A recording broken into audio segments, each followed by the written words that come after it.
Thank you very much.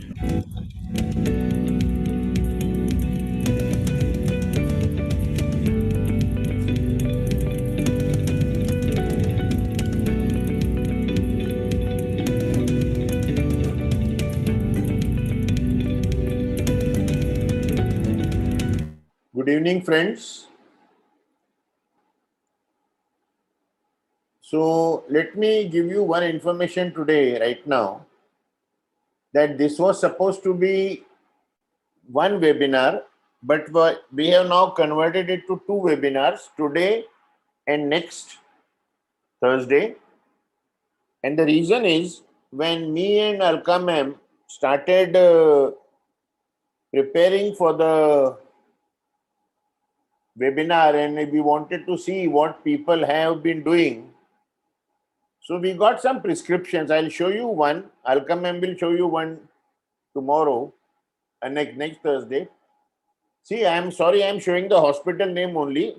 This is a endoscopy doctor and he has a printed document.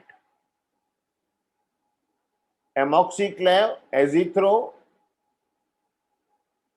doxy, nimsa, paracetamol, Ominem D, Nemacal, MP4, dexamethasone, not even written tablet of how much strength, huh? Just tab dexamethasone, nothing else. Nimab Gold, Vitonim, Ventoren DX, the cough syrup, Montogil LC, this is something with levocetirizine, inoxaparin, ivermectin, Fabiflu. And if you see Fabiflu in the end, 1 day, 4.5, 4.5, 4 days, 2. So when this patient came to me through a company, I asked him, he told you 5 days only, it is a 14-day course. He said, no, he called me after 4 days. So where is the isolation happening? I asked this person, is the doctor sitting in PP? He said, no, he's sitting in ordinary clothes. His pulse is 110, SpO2 97 on room air, temperature 98.2. Cough, weakness, tap, sharir dukhav 2 days, and all these have been tick marked. This is a 29-year-old boy who had, when we checked his temperature for 24 hours, he was febrile. And even then, enoxaparin has been given to him. This is, when we saw this is not one. There are many such prescriptions floating around. Doctors have printed and they just tick marking. So we thought if we are to teach how not to practice, then we better take in detail. So today I am going to talk on the preliminary aspects of COVID, talking of the infection, talking of what we should be doing. And Alka ma'am, okay, nobody could hear anything or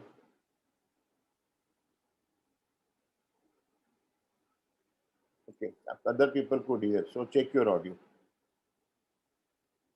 So let's see. For those of you who attended my 9th webinar, which was on fever, first thing is when you are treating a case of fever now, whether COVID or not, you have to be very sure that there is fever. Is it truly fever? Or it is just a feverish feeling? I tell patients, I am stupid, I cannot treat feverish feeling. I need to know how much fever is there. Is it measured or just by touch on forehead or cheek or neck? Or maybe soles? If measured, how often? Is it being charted? Now, fortunately, in my clinic, we used to do a temperature charting for last 4 years. So it became easy for our patients. This is the way a chart should be. Now I am asking every patient to give me the time, temperature, oxygen. Although the requirement is every 12 hours, I am asking every 2 hours. And if the patient is better, we shift it to 3 hours, 6 hours, and then 8 hours. So this person has written his temperature and oxygen saturation. And in the lower corner, if he's a diabetic, I tell them to check alternate day fasting and postage and write it down on that. This saves the talking time with the patient. The patient can send it and you can see it at your leisure. Then we have to explain to the patient, we are not targeting a pyrexia. We are not targeting a temperature of 98.4 or below. We are targeting 99, 99.5 because some amount of fever, some pyrogens actually help destroy some viruses. I'm not saying they are therapeutic, but when you start treating a patient of fever or COVID, just convey that it is not necessary that the temperature should come down. People on second day say, Doctor, 3 dolo I have taken, temperature is still high. So we tell them, so what? You are having COVID. Fever is not going to go. And if the fever could just disappear with 3 dolos, then I will say it is not COVID. Supportive therapy, hydration is very important. Now we are in summer. Everybody must have 2.5 liters of water. On a prescription, it is printed 2 glasses of buttermilk. And I tell people very clearly, no kada. Because I have treated more complications of kada. I have had people with burning throats, acidity, vomiting. If they think kada is good, they put excess amount of all those herbs and then it becomes impalatable. Soft, easily digestible, nutritious food, 2 to 3 fruits, milk, curd, everything to be taken. Replenishing losses. If there is vomiting and diarrhea, they should take electral. They should take buttermilk. They should take extra water. And as Alka ma'am taught us one day, that ORS is okay for a diabetic also if there is loss through diarrhea or vomiting. Then most important for COVID, identify day 1 of symptoms. So if you are having a case paper or you are writing in a diary, you write patient's name, age, comorbidity, and write symptoms began on. It is vital in clinical guidance of treatment initiation in COVID. Remember our college time, every history began with patient was apparently all right 4 days back. So 4 days back was my day 1 of symptoms. Very, very important. All the decisions you are going to take, we'll talk today, we'll talk next week, are based on day 1 of symptoms. Always differentiate between swab taken and swab report date. Initially, it used to be 2 days. Now at times it has become 4 days. So if the swab is taken on 15th, report comes on 19th, the patient was positive on 15th because that swab is of 15th. So remember that date also, because this will help you in breaking the quarantine of the patient if you are not doing any repeat RT-PCR. So talking of the COVID disease, incubation period of the virus is 3 to 5 days. It's mostly asymptomatic. Patient is not aware that he is going to get COVID. Symptomatic phase, 7 to 8 days. Virus is replicable in this symptomatic phase and only in this symptomatic phase. And peak replicable at the onset of symptoms. So if the patient starts symptoms on say 3rd of April, day 1, in the beginning the virus is maximum replicable. Within 7-8 days the replicable potential reduces.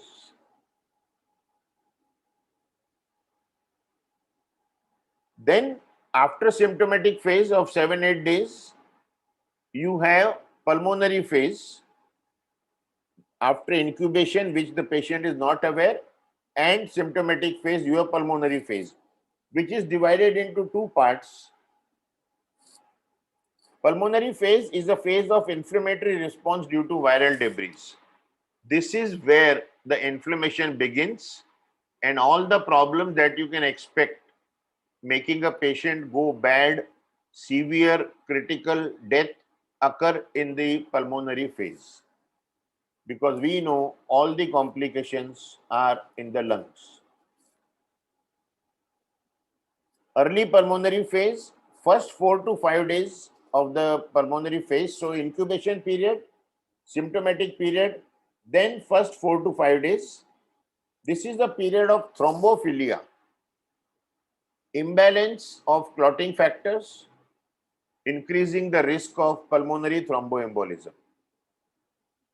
So first 4 to 5 days of pulmonary phase or after 7 to 8 days of symptomatic phase, I am more worried of my patient having pulmonary thromboembolism.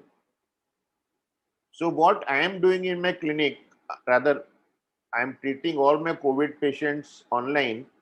So I make a note of them day 1, and then I approximately write the dates when is that patient likely to enter which phase. So that when you handle a lot of patients, it is confusing. When you look at that sheet, you immediately understand that, okay, this is the pulmonary phase, I have to be careful of this patient. Then late pulmonary phase after 14 days of infection. So 7 to 8 days of symptomatic phase, 4 to 5 days of early pulmonary phase, then begins the late pulmonary phase. This is the period of risk of cytokine storm, macrophage overactivation syndrome. And if the patient, you have to watch, every patient may not get cytokine storm, but if a patient is getting, you'll say, why should I bother? I am doing domiciliary management. See, today there are no beds available. We cannot predict the situation is going to improve or worsen. But if the patient is into this phase, the early pulmonary phase you can manage by giving oral anticoagulant, but the patient is entering cytokine storm, you have to start telling patients to start looking for a bed as badly as they can. You have to contact the local authority war room, tell them you have a patient who's entering cytokine storm and you need a bed. Or in a subtle way, tell the patient that this could end either way. Never promise that you will manage the patient. You have seen that doctors have died. Overall immune dysregulation in pulmonary phase. Symptomatic phase is virus is only replicating, making sure that it is cause damage later on.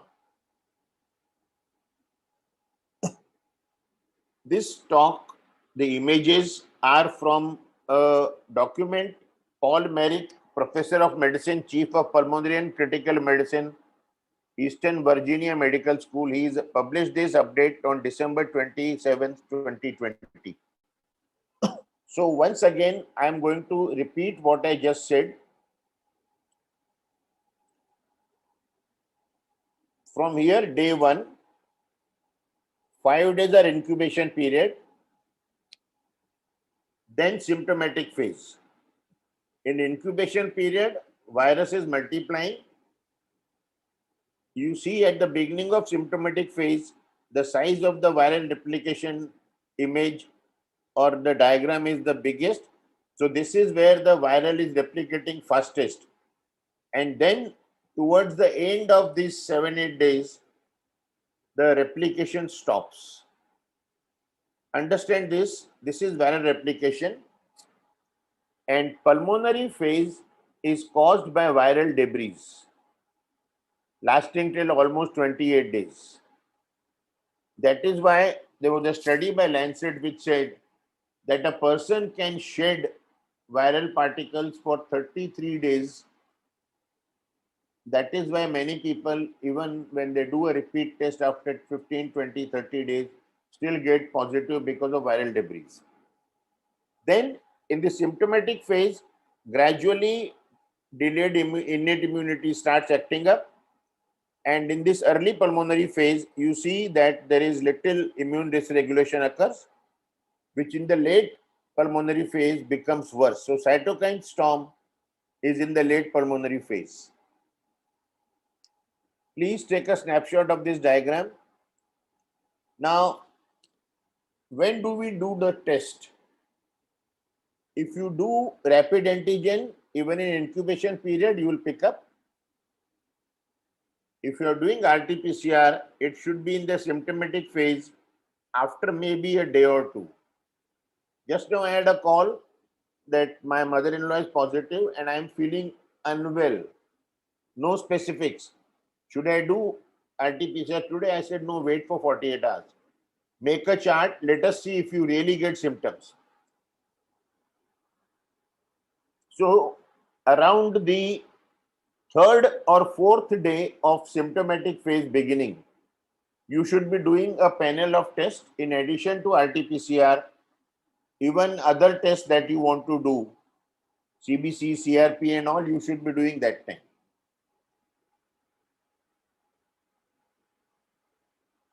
If at all the D-dimer is normal in the first phase and your patient continues to get worsening symptoms of cough, shortness of breath, or SpO2 going down, then in the around 12th, 13th day, you repeat D-dimer, because this is the time that the patient is likely to get pulmonary thromboembolism.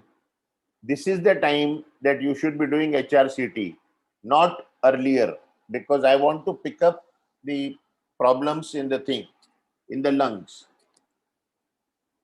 Please take a snapshot of this diagram. It will help you a lot subsequently. So what are mild cases? How do they present? Fever, malaise, dry cough, headache, sore throat, diarrhea. A patient has only this. There's no shortness of breath, no comorbidity. This patient is classified as per Government of India guidelines as uncomplicated case. All of you are attending here. I will request you to register on our, we have a inches CME group on Telegram. I'll be sharing the document of Government of India guidelines of which are the complicated and uncomplicated cases and what are the parameters for diagnosing pneumonia, mild pneumonia, severe pneumonia and all that. In the mild cases, heart rate is below 100. RR is 12 to 20. Why I put a question mark? If you are treating patient in isolation online, how are you going to monitor RR? You cannot monitor RR. Many times what we do, if they say the patient is very breathless and there are two people in the family, we tell them to take a video recording of the breathing over a minute and then we count it. But 12 to 20, because see, people are in panic. Feeling breathless is a very subjective symptom. You can only measure it objectively if you are in front of the patient. SpO2 is above 96% on room air. These are mild cases or uncomplicated cases. Today, I have been fortunate to treat over 100 patients in last 2 months, and I'll tell you 90% of patients fall in this category. See now, a patient taught me a lesson. I have never told a patient to check oxygen in the finger because we thought it is understood. This patient is a MBA, senior vice president in an insurance company, and he sent me this pulse oximeter on the toe. So I asked him, why on the toe? I don't think your father is amputated. No, no. He had little oil on the finger because he had put oil on his head. And that is why I put on the toe. So again, tell your patient for pulse oximeter, number one, it should be index or middle finger. I prefer middle finger. Never to check SpO2 soon on getting up. What people do, they will wake up and they'll put the pulse oximeter and they'll call you at 7:30 in the morning. Sir, it is 86. We tell them to walk around, freshen up, and then check, and then it has come to 97. So pulse oximeter reading should be taken index or middle finger, preferably middle finger if the person is thin, because there should be sufficient mass to be compressed between the pulse oximeter. Secondly, we have to tell them gently warm the finger before you put the pulse oximeter. We need the person to lightly warm or maybe a slight massage and then take the reading. Moderate cases, all of the previous symptoms plus maybe breathlessness. HR is above 110. RR is 24 or more per minute. Again, how are you going to count? SpO2 is below 94%, at least 2 readings.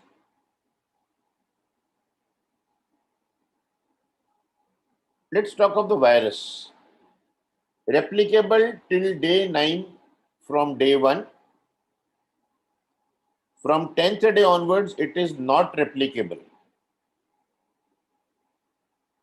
Hence, many government hospitals do a rapid antigen test on 10th day and get negative and discharge the patient. All the COVID centers are doing rapid antigen test on 10th day, get a negative and discharge the patient and say 7 days more quarantine at home. When those are the days when you expect more complications.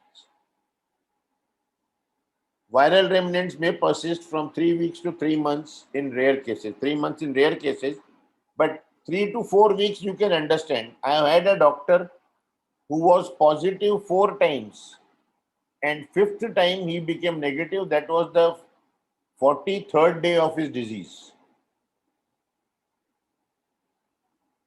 Then coming to RT-PCR, ma'am will discuss next week the details of the score. It's positive in 80% patients, rest 20%, it's a clinical diagnosis, isolation, monitoring, or diagnosis on HRCT. So I have a young girl now, 24-year-old, symptomatic HRCT score is 12/25, very high fever, CRP is 70, no other focusing symptoms of fever, RT-PCR negative. Because she is young, we are holding on without favipiravir,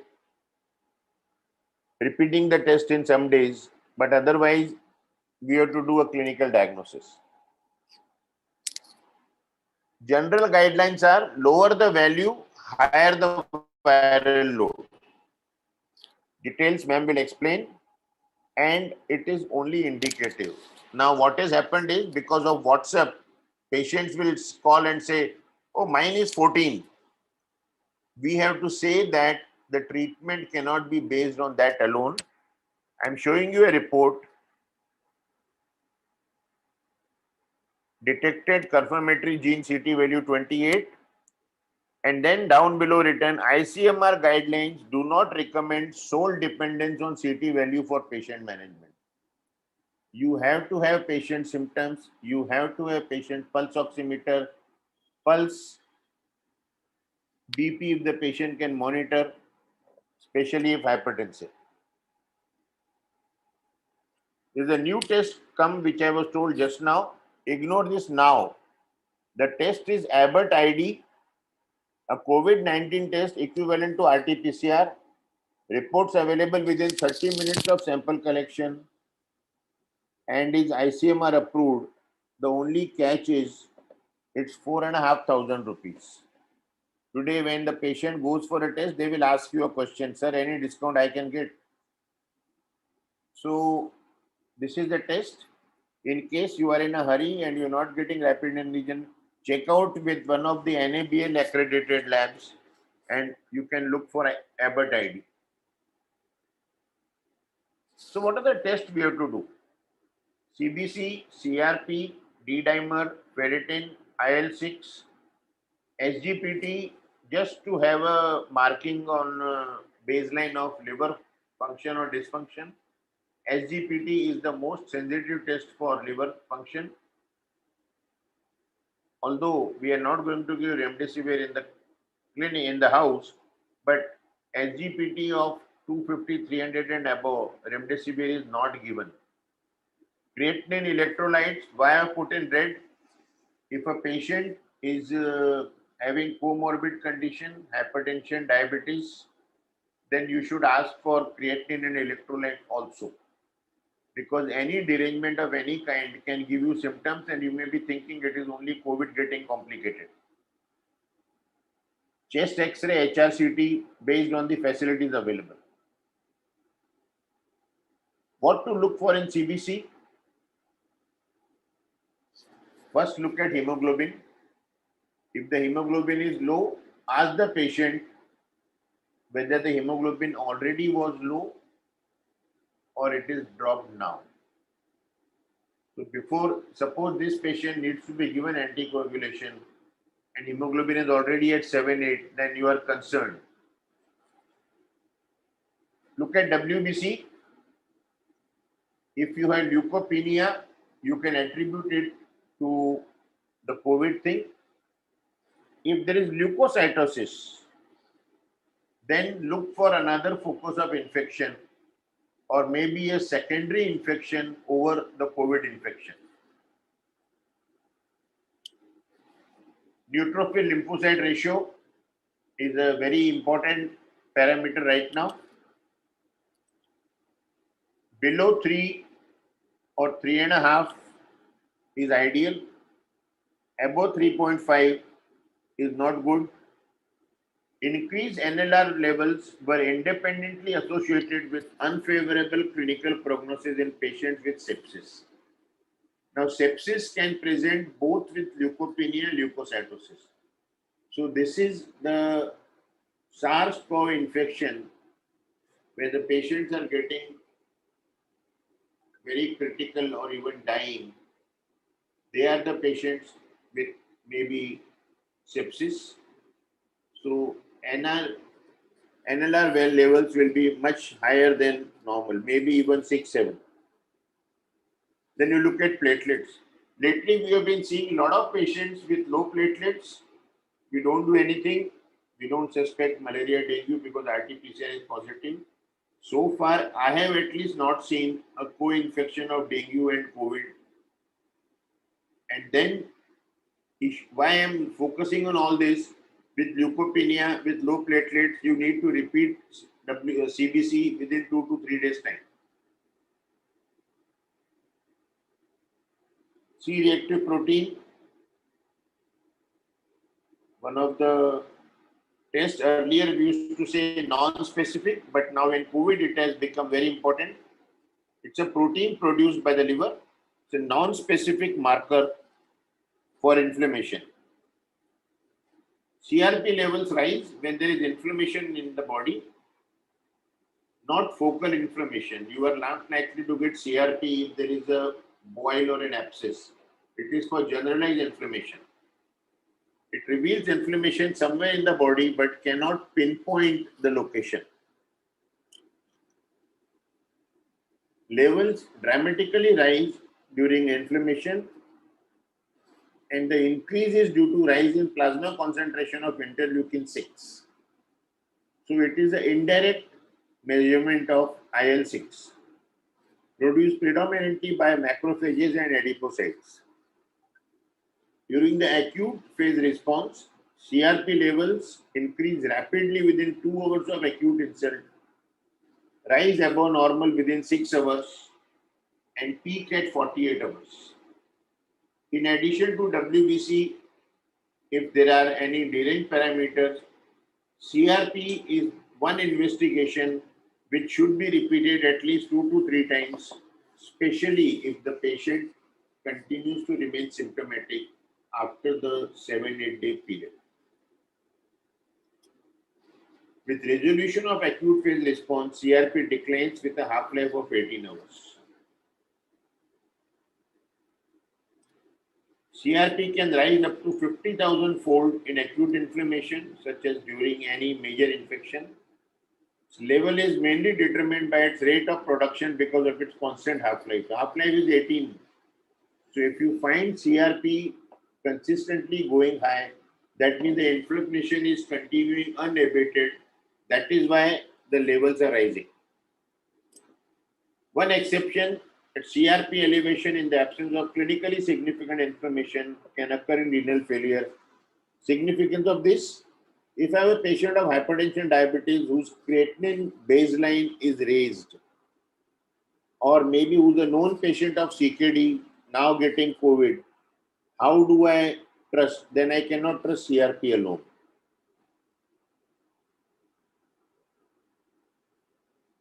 Elevated levels of C-reactive protein is an early marker to predict risk for severity of COVID-19. Other tests are more specific, but CRP is the first thing that you can do. Some statistics, it was observed that patients with low oxygen saturation, SpO2 equal to or below 90%, had significantly higher levels of CRP. Median was 76.5 milligram per liter. Compared with patients with high oxygen saturation, SpO2 above 90, median level was 12.7. So again, the hypoxia is leading to inflammation, indicating that more severe patients with lung damage have elevated levels of CRP.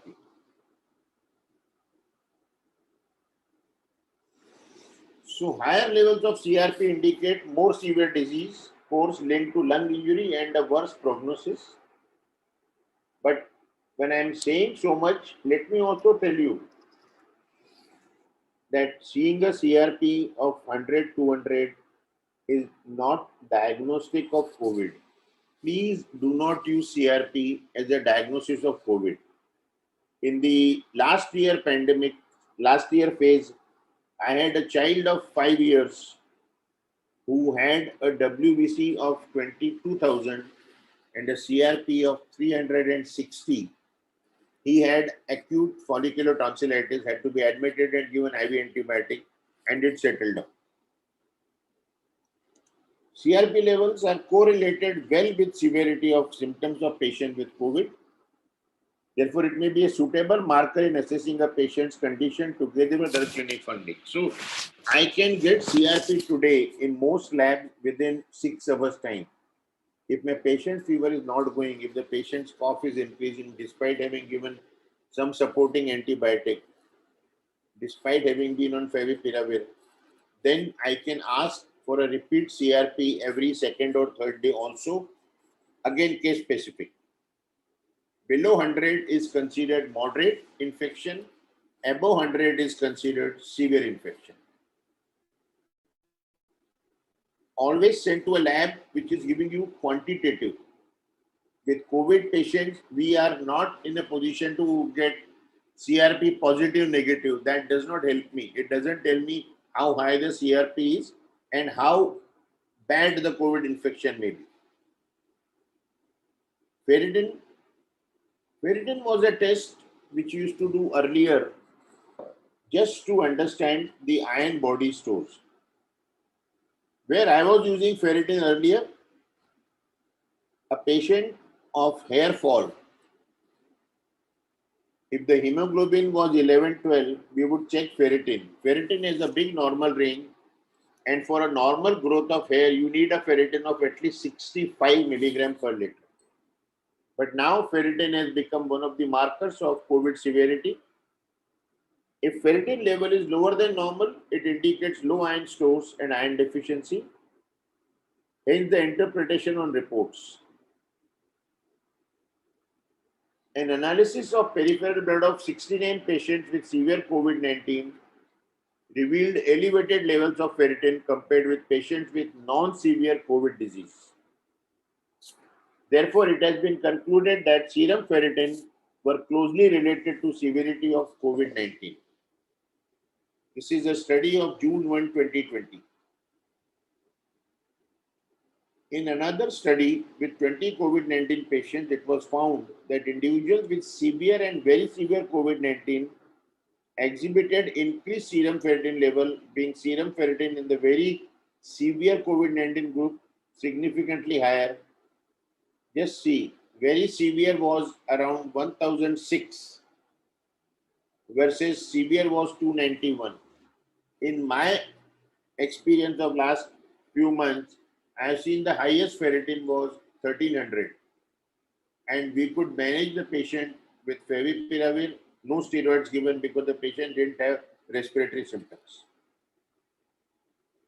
In agreement with this, another study revealed that in patients who died by COVID-19, ferritin levels were very high upon hospital admission and throughout the hospital stay. D-dimer, very important test.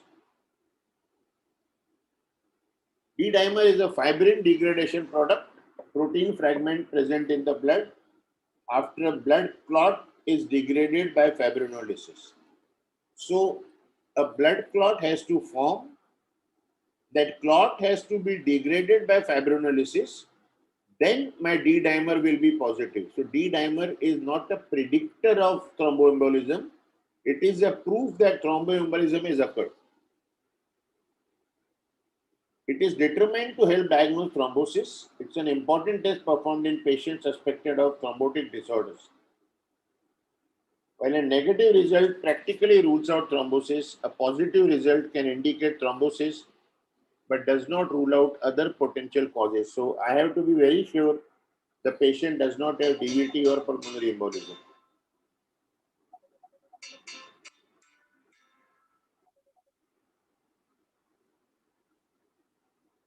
D-dimer in COVID, commonly elevated in patients with COVID, reported that abnormal D-dimer levels are associated with poor prognosis. But now, once you start anticoagulants, that's why the prescription I showed you was giving enoxaparin preventive treatment. Normal range, there are a lot of people write different units. Some people who write in nanograms, they write 500, below 500. Some people who write in micrograms write 0.5. But always check normal range. See, nowadays what is happening, patients are sending us reports on phone. In the phone, once you see the value of the patient, the reference range is out of the screen. Make sure this morning I had a D-dimer 0.78. And then I had to be sure I have to treat or not. So I shifted the screen. It was a report of Thyrocare. Their normal is 0.1. Oh, sorry, their normal is 1, not 0.1. So 0.78 fell in the normal range. So always check the normal range of your lab. D-dimer levels correlate with disease severity and are a reliable prognostic marker for in-hospital mortality. We are now talking of domiciliary care, so in-hospital, in-home mortality. And then if patient is going to die, the doctor should better warn the family. Below 1 or below 1000 is mild. This is the people who are writing 0.5 microgram, or above 1 or 1000 is moderate to severe. So D-dimer has to be more than double of upper normal value for it to be indicative of severe disease. D-dimer level of more than 2.14, that means 2140, predicted in-hospital mortality with a sensitivity of 88.2% and specificity of 71.3. DVT, pulmonary embolism excluded. Now, I am going to give you a case which will actually confuse you, but we have to understand that only basis one report, we should not jump to conclusion. Those of you who attended my friend Dr. Suhas Prabhu's talk on pediatric fevers few months back, a patient was brought to him. Patient was hale and hearty, febrile. D-dimer was 10,100. He said, please repeat.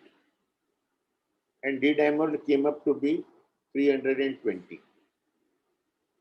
I had a patient I was treating at home. Patient was fine. Very mild symptoms, oxygen maintaining, no complaints.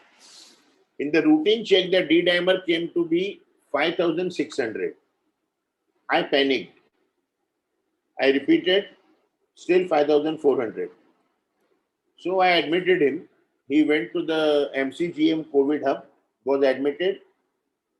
When he came back, I saw that no anticoagulation was given in the setup. When we repeated it, it was 7,000. So I started him on anticoagulants. After 20 days, we checked again. It had gone up by 26.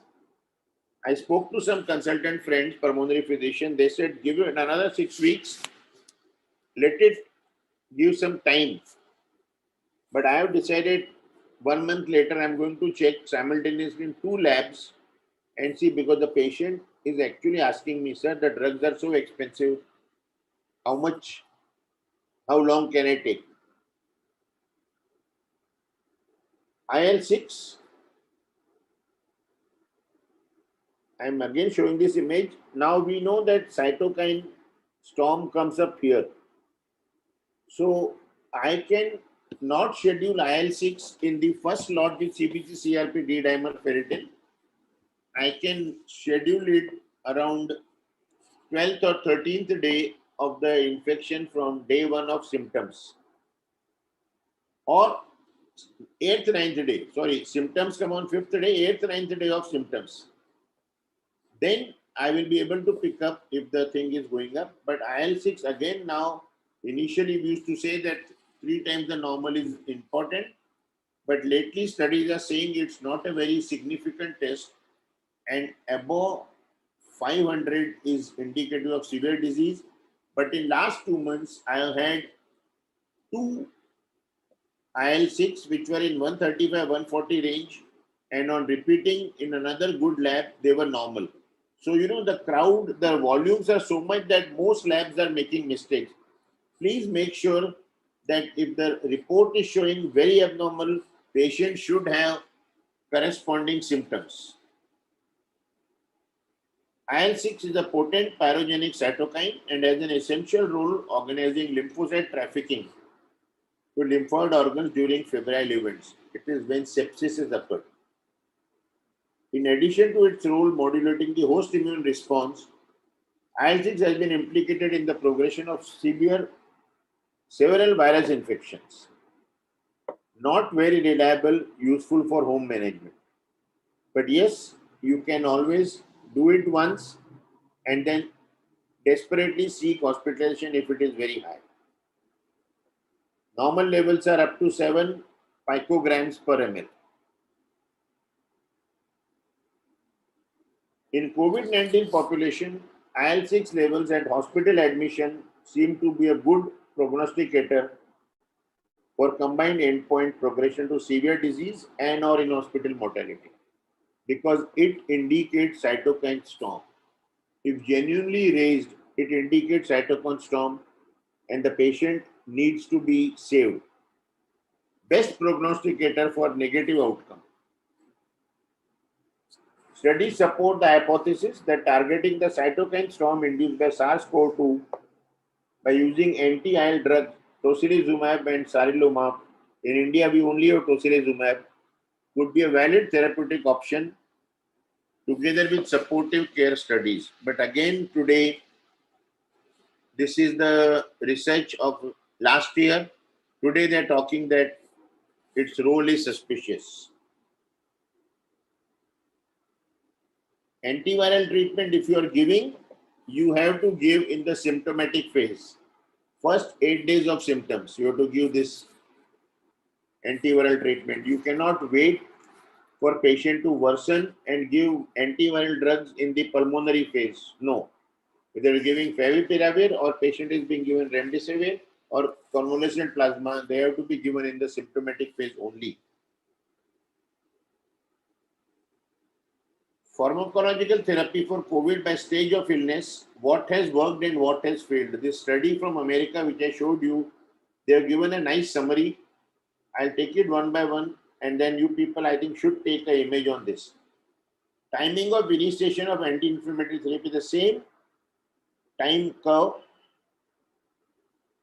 On the 12th day, early pulmonary phase begins. So 7 days after the symptoms begin, this is the time that you have to give anti-inflammatory drugs. And after 15 days or 10th day, if the patient is worse, you have to escalate anti-inflammatory treatment. Just see, the indicator is oxygen saturation remains almost normal till the symptomatic phase is over. Early pulmonary phase, gradual decline and sharp decline in the late pulmonary phase.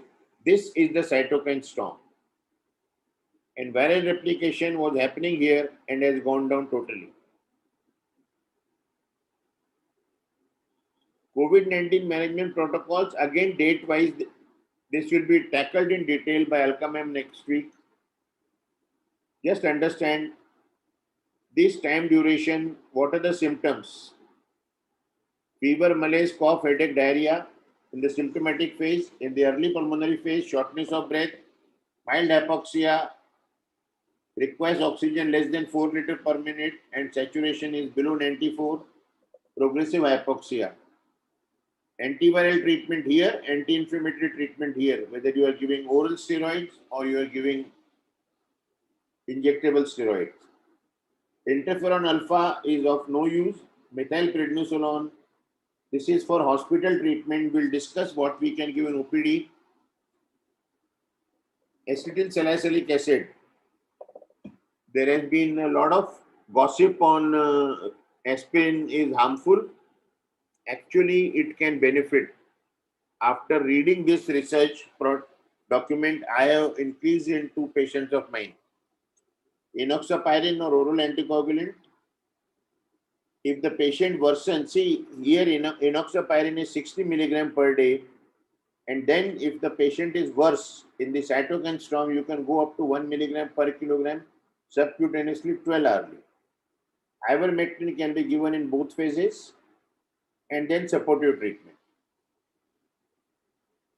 Now, this has to be seen very closely. Hydroxychloroquine, HCQ, pre-exposure, post-exposure, incubation period. Initially, when the COVID began last year, we were taking as preventive, then it was stopped. So this is the study they have done of millions of cases till December 2020. Unclear benefit of giving HCQ to prevent, no benefit in symptomatic phase, and tend to harm if given in the pulmonary phase. Remdesivir not applicable in the pre-exposure or incubation period. The symptomatic phase, if it is given, there is only possibility of reduced time to recovery. There is absolutely no mortality benefit. So all those people who after giving remdesivir are surviving are not surviving because of remdesivir. It just reduced time to recovery. And in the pulmonary phase, it has no benefit. So, I am told to buy from my relative. I struggle for 7 days. 8th day I get. By the time a patient is in pulmonary phase, it is useless. So when we are guiding our patients to buy remdesivir in black or whatever, we should guide them as per. That's why I said day 1 is the most important thing. Lopinavir, ritonavir, again, no benefit, no use. In the beginning, it was thought of. Interferon, again, no benefit, and in pulmonary phase may tend to harm. Corticosteroid in the pre-exposure phase, not applicable. So first day of the patient, you cannot give. I would like all of you to remember this. Steroids in symptomatic phase tend to harm. 1 minute. I cannot start a patient steroid just because the patient has fever which is not going down. I can actually harm the patient. In the pulmonary phase, there is benefit. Convalescent serum again not applicable, unlikely, and no benefit.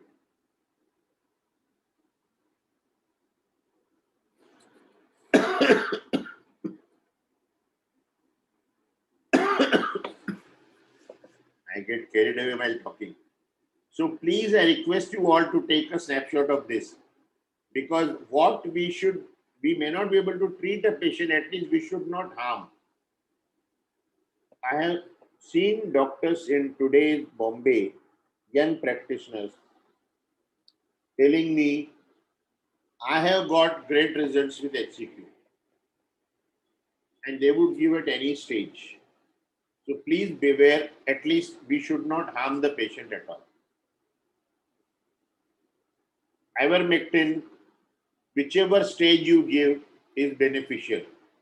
Although some people say that it is useless, but this is the study done after seeing the effect of patients in US. Option of anticoagulants, oral. Enoxaparin, 60 milligram daily subcutaneous. We cannot give in domiciliary care because we are not going to go and inject.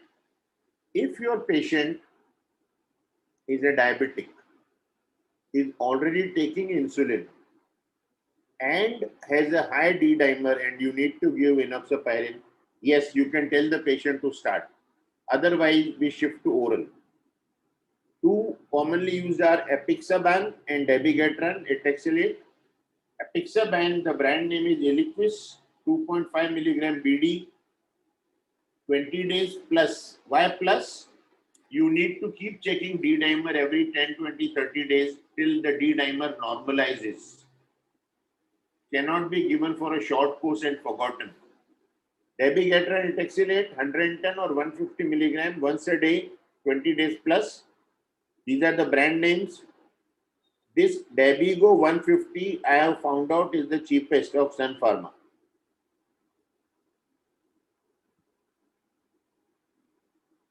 Aspirin. Acetyl salicylic acid 325 milligram if not contraindicated. So if our patients are already taking Ecosporin 150 for hypertension, diabetes, moderate to severe COVID infection results in profound platelet activation contributing to the prothrombotic state and increasing the inflammatory response. Now there is a lot of platelet aggregation. So after reading this, I read this about 2 weeks back. All my patients who were on Ecosporin 150, I made it double. One patient I gave Dispirin dissolved in water, half tablet, and then I have not compared, there's no double blind study. But then yes, this can be used, and the logic, it will appeal to you also. Steroids, systemic or inhaled budesonide not recommended. Now, if you see, I have seen a lot of patients of hospital. Every patient who's admitted is given inhalers, nebulizers of all ICS, inhaled corticosteroid. They can actually harm, and giving them throughout the hospitalization period is wrong. So again, our patients survive despite us. In the early symptomatic viral replicative phase, corticosteroids may increase viral replication and disease severity. You know, when before COVID, when some unscrupulous family physicians would give steroid for any fever, and if it was a viral infection, it would actually fulminate. So if you give steroid on day one, when the patient is in replication phase, the replication may actually increase. It will not reduce. Steroids are to be used as anti-inflammatory, not as a viral suppression, and the disease severity may go up. An open safety analysis in patients with COVID-19 demonstrated a higher risk of death in COPD and asthmatic patients using higher dose inhaled corticosteroids. So you have to be very careful. COPD patients, you have to put on some other drug and not on inhaled corticosteroids. The role of ICS in the pulmonary phase is unclear. There was in between one rumor that steroids can cure. No, as patients require systemic corticosteroid to dampen the cytokine storm. Understand, the inflammation is not in the alveoli, it is not in the lungs, it is in the entire body. So I need to give oral steroids. With ICS having little systemic, they had no systemic effect. The advantage of giving inhaled steroid is that they never enter the circulation. 3 steroids are preferred: dexamethasone 8 milligram TDS. Now the tablet is 0.5 gram, 0.5 milligram. So I need to give 16 tablets TDS. There is an acute shortage we are not getting. Prednisolone 50 to 60 milligram once a day, or in divided doses you can give. Deflazacort 6 milligram TDS. All of them to be given for 5 days and then to be tapered off as per the patient's condition permits. Some people give famotidine, some give other PPIs to counter the effect of steroids. That is all for today. I'm sure you have a lot of questions.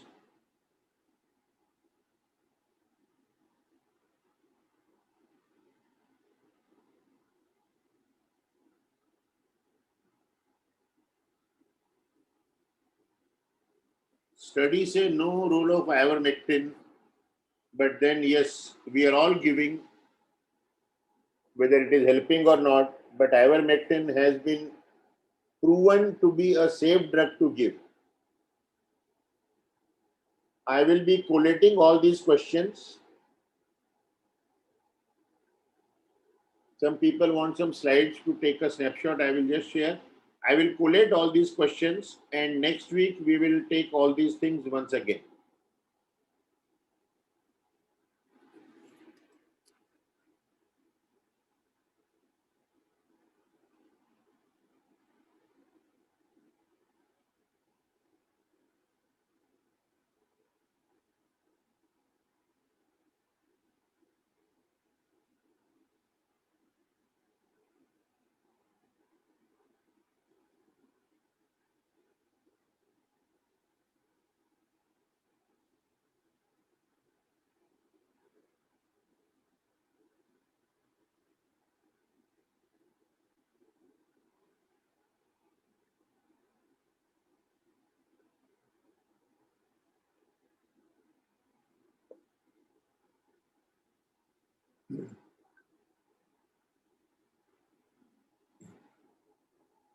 Okay, you can take the picture of this.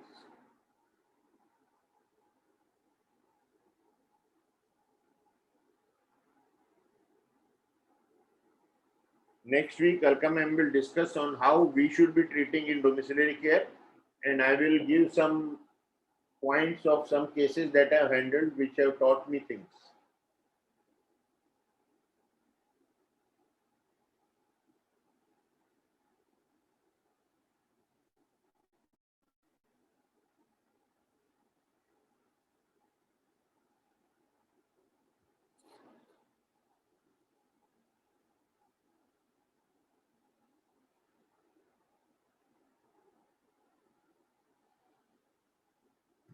This was another picture that was worth taking. I am repeating, these are not made by me, these are from Virginia Medical School. Full credit goes to them. I only use my Google search knowledge to identify the right paper.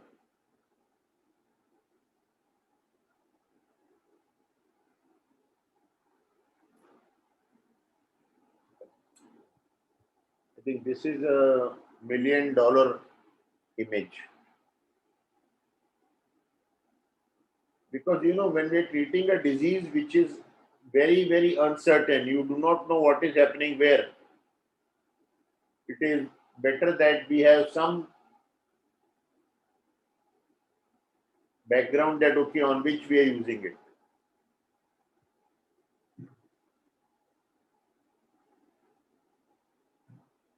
See, there is a question: if fever doesn't reduce with paracetamol, which NSAID can be used as ibuprofen?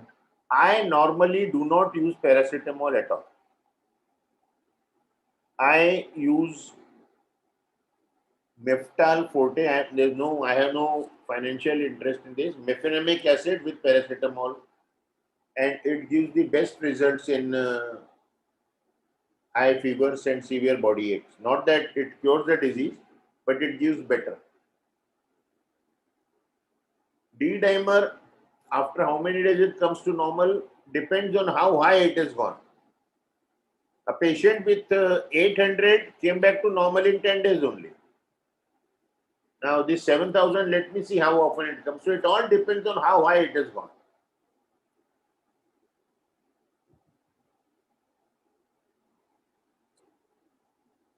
Okay, I am writing the drug Miftal-Fort for people to understand what treatment I would give.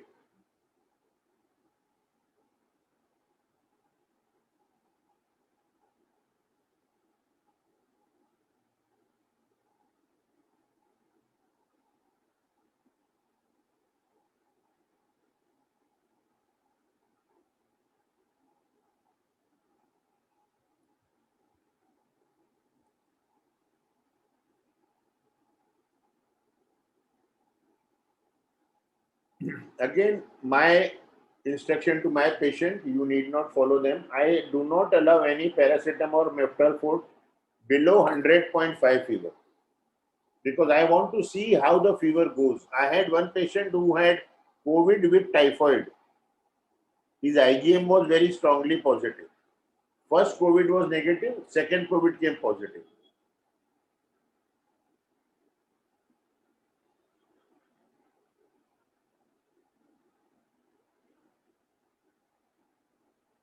So see you all next week. We'll collect all these questions and we'll answer all of them. Alka ma'am, you want to give some comment right now?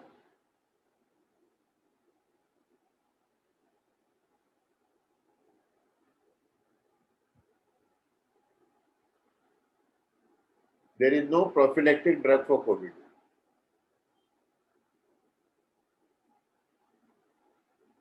Okay then team, bye. Bye for today.